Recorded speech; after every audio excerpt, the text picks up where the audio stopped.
అత్యంత కష్టమైన ప్రయాణం ఏమిటో మీకు తెలుసా? దూరం ఎక్కువగా ఉన్నది కాదు.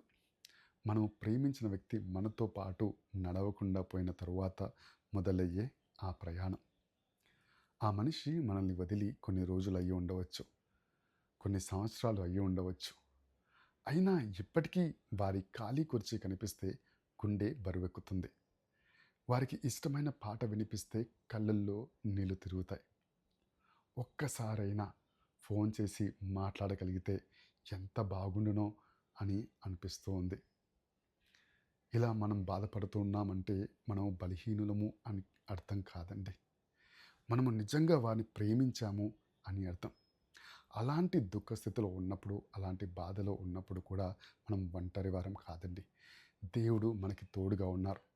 బైబిల్ చెబుతుంది, విరిగి నలిగిన హృదయం గల వారికి యెహోవా సమీపంగా ఉన్నాడు, నలిగిన మనసు గలవారిని ఆయన రక్షించును అని.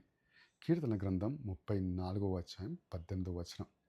ఈరోజు ఈ ప్రయాణము మీకు చాలా భారంగా అనిపిస్తే దేవుని చెయ్యి పట్టుకోండి.